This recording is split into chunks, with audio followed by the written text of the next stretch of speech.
Shivanshu recording studio बानावर Kishunganj.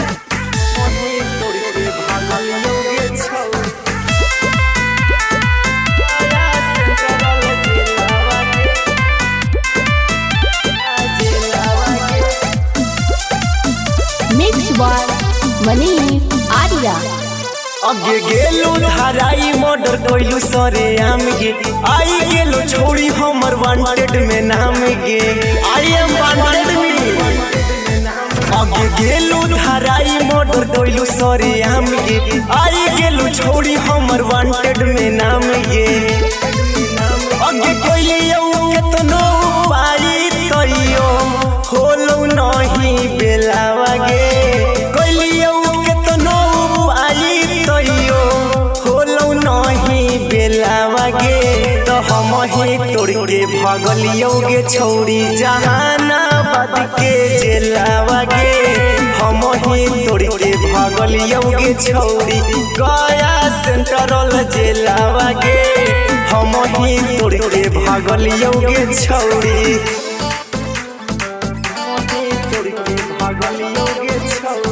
Music by Nitik नयन।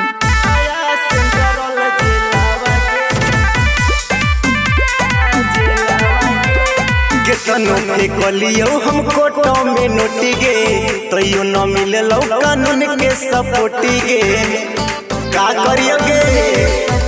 आगे केतनो फेकलियो हम कोटो में नोटी गे तैयो न मिललो कानून से सपोर्टी गे। आगे उमर कैद के सुना दिल को साजा कर दिल को बड़का खेलावा गे उमर कैद के सुना दिल को साजा कर दिल को बड़का खेलावा गे। तो हम ही तोड़ के भगलियो गे छोड़ी नवादा वाला जेलावा गे हम ही तोड़ के भगलियो गे छोड़ी नालंदा वाला जेलावा गे हम ही तोड़ के भगलियो गे छोड़ी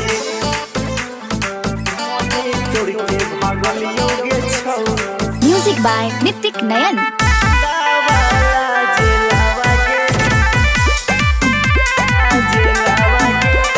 काउंटर करेला हमरा कर कइला निगे हमरा पकड़ेला धइल हई नाम गे एने काउंटर करेला हमरा कर कइला निगे हमरा पकड़ेला धइल हई नाम गे। अगे राइटर प्रिंसवा रजनीश के जिंदगी में हो गेलै बड़का झमेलावा गे अरे या मनीष रजनीश के जिंदगी में हो गेलै बड़का झमेलावा गे हम ही तोड़ के भगलियो गे छोड़ी पटना वाला जेलावा गे हम ही तोड़ के भगलियो गे छोड़ी बेउर वाला जेलावा गे हम ही तोड़ के भगलियो जमुई के। शिवांशु रिकॉर्डिंग स्टूडियो बानावर किशुनगंज।